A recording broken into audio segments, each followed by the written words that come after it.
And Reverend Jackson received the highest honor of anyone that can receive in France, any civilian or any military. And we were meeting with President Macron. It meant so much. It was a completely different narrative when the Vice President of the United States looked like me. Ladies and gentlemen, I introduce to you the most impactful, powerful woman in the world, our member, Vice President Kamala Harris. Oh, my goodness. Madam President, oh, that means so much to me. Thank you for your friendship and your leadership. I have to tell all the members, I see, if I can take a personal privilege and refer to Madam President as CK, I see CK everywhere. She is in D.C. I see her out there fighting every day for the voices of everyone who deserves to be seen and heard. So thank you for those beautiful words. And it is so wonderful to be with so many friends today. You know, as CK said, as Madam President said, I am a very proud former, but I think of myself still as a current member of the National Bar Association, and I want to wish everyone congratulations on the 96th convention of this august organization. And so let me thank again President Hoffler, President-elect Judge Carlos Moore, for your leadership and for the leadership of everyone, because this is a membership of leaders. And, you know, we all have different reasons why we became lawyers, but a lot of the same reasons, which include the values that our parents and our community instilled in us, the injustice that we witnessed around the world and in our own world, and the heroes who inspired us. And for me, like many of you, it was a little bit of all of that. In particular, in my own family, I saw my Uncle Sherman, who was one of the first African-American lawyers to graduate from Bolt Hall. And, you know, Uncle Sherman, I remember he was often the first that folks would call when they were facing a crisis or when people just couldn't make sense of a situation. Uncle Sherman was a lawyer. And in the spirit and with the training of this profession, he helped people. And they depended on him. And I saw that, and I watched that growing up. And I wanted to help people. I wanted to do that. And that was one of the reasons, including Thurgood Marshall and Charles Hamilton Houston and Constance Baker Motley, that I wanted to be a lawyer. I wanted to help people, and in particular to help remove the barriers that stood in their way, to help people everywhere, to defend themselves, to define themselves as opposed to being defined by others, and to determine their own future. And I know this is something we all share, and it's what still drives us all today. And that is why, as Vice President, I am so proud to lead our administration's efforts on voting rights. And we all know the history of this issue. The National Bar Association, its members, and everything it represents played an integral role in shaping that history, the history of voting or the lack of voting in America. Because just think about it, when people were fighting against poll taxes, Black lawyers were there.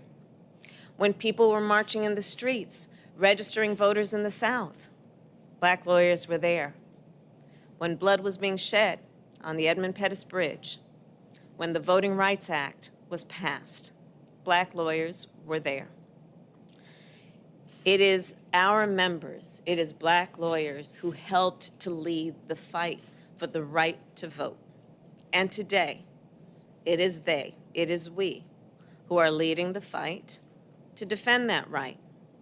Shelby County v. Holder, Brnovich v. the Democratic National Committee. Yes, the names of the cases have changed, but as we know, the fight remains. Because here's the truth. This fight has always been about self-determination. This fight has always been about who is seen as a person worthy of the rights of citizenship and the ability to exercise those rights. about who has a voice in what happens to them, to their families, and to our country. So simply put, the right to vote is the right that unlocks all other rights. And let's take a moment to think about last year, about 2020. Voters said they want jobs. They called for jobs. They voted. And now more than 3 million jobs have been created. Voters called for relief. They voted. And now HBCUs received $2.6 billion, and families are getting monthly child tax credit payments. Voters, well, they called for a national vaccination plan. They voted, and now more than 160 million Americans have been vaccinated. But I'll say, and I said this to Madam President, as an aside, and I say this to all of the members, the NBA leaders, if you know somebody who has not yet been vaccinated, please remind them. The vast majority of people who are in the hospital now, and almost everyone who has recently died from COVID, are unvaccinated. This is no joke. Now back to the voters, which include a lot of folks. Voters in 2020 also called for more diversity and representation in our judicial system. They demanded it, as did the NBA. And they voted, and now we have confirmed as an administration more Black women to be circuit court judges in just 6 months than any other administration in all of history. All that to say, the vote matters. But in the year 2021, 18 state legislatures so far have enacted 30 new laws that will make it more difficult to vote. And I believe they want to make it more difficult so that folks don't vote. Because just think about it. In the last election, voters were able to cast their ballots weeks before Election Day so they could make a plan to vote. With all of the burdens and the demands of life, they could make a plan to go and vote. They didn't have to just go on Election Day. Voters in the last election were able to cast their ballots by mail. Voters were able to drop their ballots in drop boxes.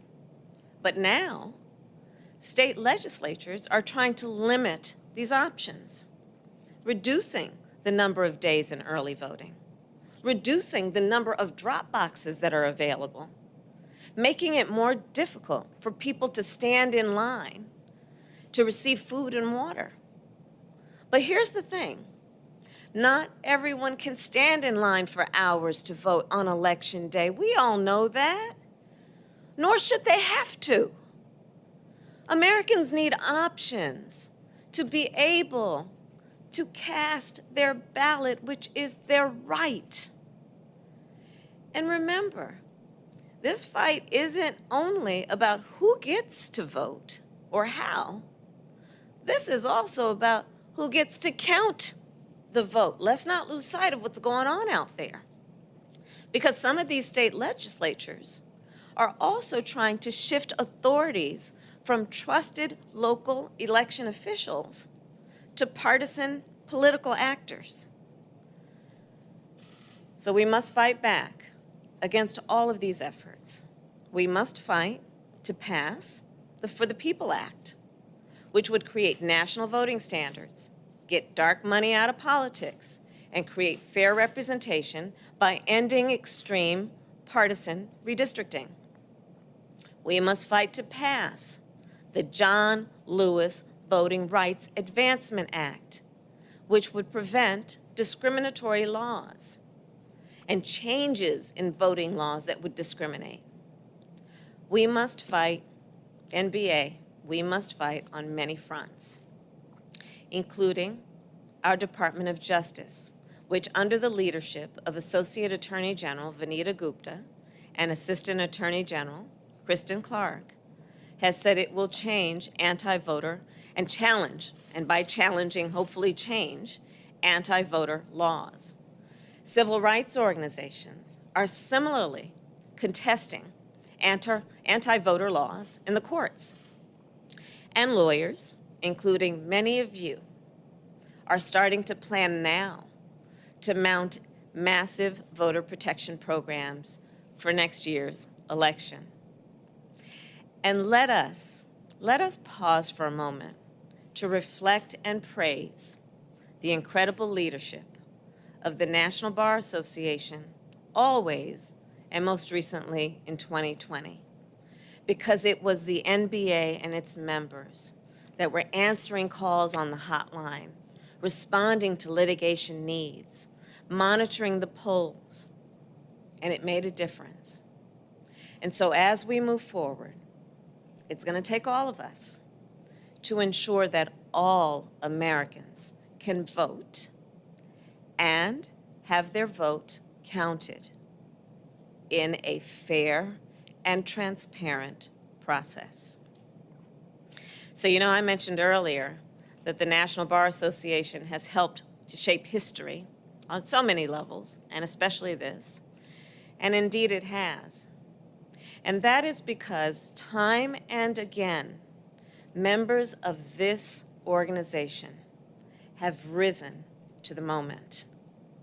When Black lawyers were barred from joining other legal associations, the founders created this one.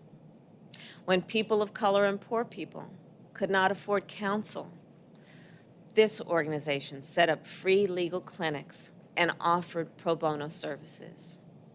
When segregation kept people of color, kept Black people from being able to determine their future, it was lawyers among this membership who were among the leaders who argued against it.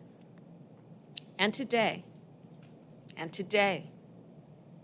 as the right to vote is yet again under attack, I know that the members of the National Bar Association will rise once again to the moment, because we believe and we know our democracy is stronger when everyone can participate, and it is weaker when anyone is left out.